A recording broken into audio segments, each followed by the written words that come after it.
디지털 카메라로 뭐 자연이나 사물에서 시적 행상을 포착해서 찍은 사진하고 문자를 표현한 거다. 그래서 맨 밑에 보면은 여기 영상하고 문자가 하나의 텍스트로 결합한 멀티 언어 예술이다. 이게 이제 우리 사전에 이렇게 등재가 되어 있어요. 피카시가 뭔지가 뭐 이런 이론보다도 어떻게 쓰느냐 하는 게 문제인데요. 일단 시인이 어떤 정서적인 감흥을 담고 사물과 조화하는 순간에 그 사물을 찍은 후에 5줄 이내 꼭 5줄을 맞출 필요는 없어요. 뭐 이게 시가 원래 규정은 5줄이라고 되어 있는데 5줄이 되든 뭐 한 줄이 되든 한 줄이 되면은 아주 이제 압축이 강하게 돼 있어야 되죠. 한 줄밖에 없는데 그게 이제 희미하면은 별로 시적인 여운이라든지 효과가 별로 없기 때문에 그래서 5줄 이내 6줄이 돼도 되고 7줄이 돼도 되고 너무 길면은 또 긴장감이 떨어지기 때문에 그래요. 그러니까 티카 시하고 일반 시하고 어떤 차이가 일반 시는 시적인 시야 시인의 사유와 마음에서부터 자라서 문자로 행상화되는 것이고 티카 시는 정서적 감흥을 담고 있는 사물이 시인과 만나게 되고 그 사물이 품고 있는 시적 언어를 시인이 재현하는 것이다. 이게 너무 말로 해놓으니까 어려워 보이는데 자유시는 우리가 말하는 일반적인 시는 생각을 담기도 해요. 생각을 그러니까 어떤 그림을 말로 표현해야 되거든. 근데 이제 티카시가 좋은 게 말로 표현 안 하고 이미 사진이 나와 갖고 있으니까 그걸 그림으로 그려줄 필요가 없다는 거죠. 그걸 그럼 거기다가 느낌이 바로 이제 내 글자로서 밑에 이제 첨부를 하게 되는 거죠. 티카시는 이미 사물 자체가 시적 행상의 한 50% 등을 잡아먹고 있는 거야. 그러니까 그리고 나머지 50%는 문장이 그 영상 사진하고 만나게 됨으로써 한편의 티카시가 만들어진다는 거예요. 그러니까 티카시하고 문장하고는 아주 이게 굉장히 이 대목이 굉장히 중요한 대목인데 시를 쓸 때 티카시를 쓸 때 사진하고 문장이 굉장히 긴장을 하면서 협력을 해야 돼. 무슨 말이냐면은 사진을 찍어 놓고 밑에 사진을 설명해도 곤란하고 사진하고 밑에 문장하고 아무 상관이 없어도 곤란하고 그걸 적당하게 이제 균형을 잡는 것 어떤 긴장을 하면서 시적인 어떤 의미, 시적인 효과 이런 걸 살려낼 수 있는 게 일단 역량이 된단 말이죠. 그 시인의 역량인데 일단은 어떻게 쓰냐 시인이 직접 찍어야 됩니다. 그러니까 자기가 직접 남의 사진을 가져와서 찍을 때는 우리가 표절이라 그러잖아요. 그죠? 문장을 그대로 갖고 와버리면 표절이 되거든요. 그러니까 티카시는 일단 내가 찍어야 돼. 뭐 화질이 중요한 건 아닙니다. 영상이 중요한 것도 아니고. 티카시 사진은 사진 작가가 찍은 사진처럼 영상미가 뛰어날 필요가 전혀 없어요. 영상미가 오히려 뛰어나 버리면은 밑에 문장이 죽어버려. 그래서 어떤 그 사진에 뭘 말하고자 하는지 메시지만 강하면 그리고 흑백 사진이나 기법이 적은 게 사진을 갖다가 뽀샵 처리해가지고 고치지 않은 원본 사진을 쓰는 것이 좋다는 것이고 문장이 꼭 5줄일 필요는 없고 한 줄이나 2줄로서 맹징하게 선명하게 살릴 수 있으면 좋겠다. 이게 앞에 저 시집에 실려 갖고 있는 작품인데 첫 시집에 고단한 작은 표제작인데 이게 지금 이런 식입니다. 사진을 딱 찍었는데 뭘 내가 찍을 때는 뭔가 있기 때문에 찍잖아, 그죠? 근데 아무 생각 없이 찍는 건 아니거든. 뭔가 신기하거나 이상하거나 예쁘거나 뭐가 있네 싶어서 찍는단 말이야. 찍을 때는 막 찍어놓고 찍을 때부터 뭘 쓸 거라고 찍지 말고 그렇게 찍으면은 찍히는 대로 안 되니까 일단 찍어놓고 이것저것 막 찍어놓고 폰이 있으니까 찍어놓고 시간 날 때 찍어놓은 사진을 하나하나 보는 거라. 아 이거는 뭐가 말을 붙일 수가 있겠다. 이거는 붙이려고 해도 곤란하겠다. 이런 것들이 이제 나올 거 아닙니까? 그러면은 예를 들어서 이렇게 사진을 찍었단 말이에요. 지금 밖으로 안에 강아지가 한 마리 들어있잖아요. 이게 근데 그냥 재밌네 찍는 겁니다. 찍어놓고 나서 이제 생각을 하는 거야. 이게 지금 날씨가 가을 초가을인데 날씨가 굉장히 쌀쌀해질 때 노고단에서 내려오다 보니까 식당 앞에 강아지가 주인은 단풍철이 돼가지고 바빠서 정신이 없고 아마 개밥을 줄 얘기도 없었던 것 같습니다.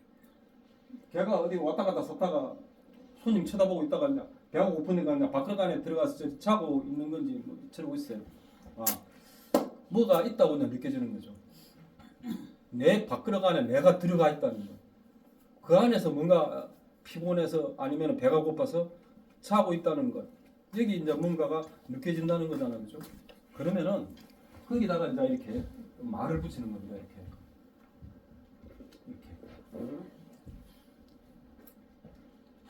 빈 밥그릇 안에 들어가서 허기를 듣고 잠든 게. 여기서부터는 이제 시예요. 이게 요거는 시가 되는 겁니다. 그러니까 디카시라고 해서 시가 아닌 게 아니라 디카시는 시의 한 부분이에요. 단 사진하고 결합되어 있는 시라는 겁니다. 그러니까 빈 밥그릇 안에 들어가서 허기를 듣고 잠든 게. 삼시 세끼의 길은 멀고도 험해서 스스로 한 끼의 밥이 허기를 속이는 저 고단한 잠이요. 자, 이게 표제적인데요. 이걸 써놓고 나서 봐도 그렇게 썩 좋은 뒷가시는 아니에요. 왜 그러냐면은 일단 요 문장이 지금 저 사진을 갖다가 많이 설명을 하고 있는 시기거든요. 이게 그래서 공감은 쉽게 할 수가 있지만은 제가 생각하기에 좋은 뒷가시로서는 좀 부족한 부분인 거예요. 이 사진은 이게 재밌으면서도 뭔가 짠한 느낌이 온다. 이제 거기서 시가 되는 거죠. 그러니까 이것도 이제 무수하게 퇴고를 하고 이제 고치는 겁니다. 무수하게 고쳐서 이제 시가 만들어질 테고 이게 지금 불가사리인데요. 뭐 사실은 이 불가사리 이렇게 많지는 않죠. 그냥 찍기에 따라 가지고 어떻게 편집을 하느냐에 따라 가지고 엄청나게 많이 보이게끔 찍을 수도 있고 저 뒤에는 또 뭐 별로 불가사리 찍은 게 별로 없어요. 요 부분만 이렇게 있고 그럼 요 부분만을 찍어가지고 자 불가사리니까 일단은 어떤 별 모양이잖아, 그죠?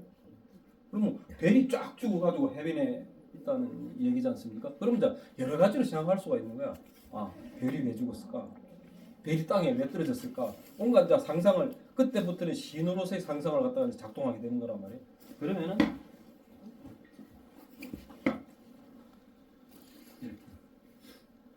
별 무덤이라고 세상의 모든 무덤은 다 별 무덤이다.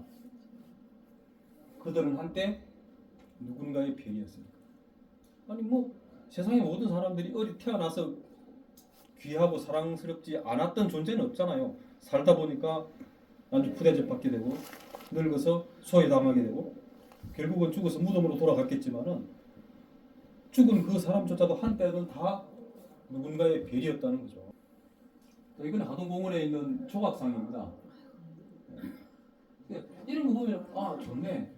이걸 만들었을 때 사슴이잖아요. 그죠? 사슴인데 어마어마하게 큰 파리를 짊어지고 이게 동물 학대 같아. 그러니까 학대인지 존중인지 모르겠는데 그러니까 벌써 힘들다는 느낌 자체가 하나의 이제 시적인 뉘앙스를 갖고 온단 말이에요. 그러니까 이걸 만든 사람은 당연히 그걸 염두에 두고 만들었을 거 아니에요. 아니 얼마든지 예쁘게 사슴을 못 만들어서 저렇게 만들지는 않았을 거 아닙니까.